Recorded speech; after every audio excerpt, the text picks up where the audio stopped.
Win suka mendunia, Feby unggul bermartabat. Buat kamu para mahasiswa, yuk sharing bersama dan saling curhat. Assalamualaikum warahmatullahi wabarakatuh. Apa kabar buat kalian yang sekarang sedang sibuk skripsian? Apa kabar buat kalian yang hari ini sedang sibuk malam mingguan? Dan apa kabar buat kalian yang sekarang sedang sibuk mengerjakan UAS? Kadang aku sendiri mikir ternyata UAS sering membuat kita depresi. Kenapa seperti itu? Bayangkan tugasnya riset, mini riset, riset, dan mini riset lagi. Tapi apapun alasannya dan apapun kondisinya, aku bakal selalu berdoa dan berharap kepada Tuhan agar selalu menjaga kamu, agar kamu selalu dalam keadaan sehat dan tidak pernah putus asa. Oke, pada kesempatan kali ini kita akan sharing terkait dengan salah satu problem yang mungkin akan kita hadapi di tahun 2023. Apa itu? Itu resesi. Apa sih sebenarnya resesi? Sampai banyak orang yang membicarakan tentang resesi, mulai dari akademisi, praktisi, bahkan kamu yang mahasiswa warung kopi juga tidak lepas dari pembicaraan masalah resesi pada tahun 2023 ini. Belakangan ini, jagat maya dihebohkan dengan kata resesi. Saking populernya, kata tersebut banyak orang merasa was-was untuk menyambut tahun 2023. Tahun depan bahkan juga digadang-gadangkan sebagai tahun yang gelap. Resesi sebenarnya adalah istilah ekonomi yang menggambarkan perekonomian suatu negara yang diakibatkan oleh berbagai faktor. Apa itu resesi sebenarnya dan mengapa banyak orang sangat khawatir bila mana resesi benar-benar terjadi? Maka mari kita saling curhat dan kita kupas satu persatu mengenai resesi di uraian berikutnya. Pengertian resesi sendiri itu adalah sebuah istilah yang digunakan untuk menggambarkan keadaan di mana perputaran ekonomi suatu negara berubah menjadi lambat atau ke titik yang paling buruk. Perputaran ekonomi yang melambat inilah yang kemudian bisa berlangsung cukup lama, bahkan tahunan akibat dari pertumbuhan produk domestik bruto. Suatu negara menurun selama 2 kuartal dan berlangsung secara terus-menerus. PDB sendiri itu dapat diartikan sebagai aktivitas ekonomi suatu negara selama satu periode. Jadi, apabila suatu negara mengalami aktivitas ekonomi yang turun secara terus-menerus selama 2 periode, maka negara tersebut dapat dikatakan resesi. Dan Indonesia sepertinya akan mengalami hal itu.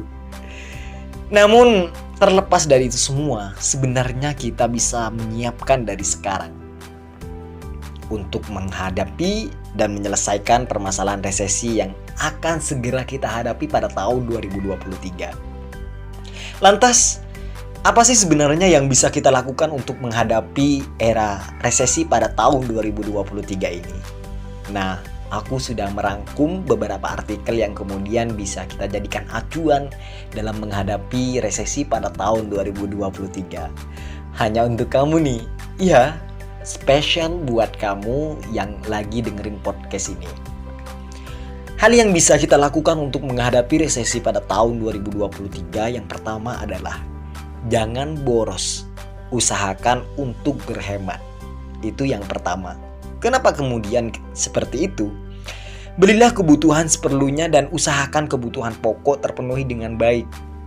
Hal ini bertujuan agar dana yang tersisa bisa dialokasikan untuk hal lain yang lebih penting seperti melunasi hutang, menabung, atau berinvestasi, serta mempersiapkan dana darurat. Yang kedua, melunasi hutang yang ada. Usahakan untuk lebih konservatif terhadap hutang, khususnya berhutang untuk tujuan konsumtif. Karena proporsi hutang atau debt service ratio yang sehat yaitu di bawah 30% dari penghasilan bulanan yang kamu miliki. Namun, karena kamu perlu mempersiapkan diri untuk menghadapi resesi, ada baiknya proporsi tersebut diubah menjadi lebih kecil. Selain itu, pastikan hutang-hutang yang Anda miliki bisa segera dilunasi kamu dapat memulainya dari hutang dengan bunga besar, sebab hutang dengan bunga yang besar akan sangat mempengaruhi arus kas kamu ke depan. Yang ketiga yaitu siapkan dana darurat dan asuransi. Yang keempat, mulailah mencari pendapatan tambahan. Berhemat memang membantu kamu dalam menjaga kondisi finansial yang tetap sehat. Namun jangan lupa, ada baiknya jika kamu juga memiliki pemasukan tambahan agar dana yang terkumpul bisa mencukupi kebutuhan mendadak yang mungkin akan terjadi. Yang kelima, mulailah berinvestasi dan menabung. Seperti halnya berhemat dan mencari penghasilan tambahan, menabung dan berinvestasi untuk menghadapi adanya resesi adalah sama pentingnya untuk memperkuat pondasi keuangan kamu. Upayakan untuk menabung sedikit lebih banyak dari biasanya, terutama menabung untuk dana darurat. Selanjutnya yang keenam yaitu kelola pos keuangan dengan efektif.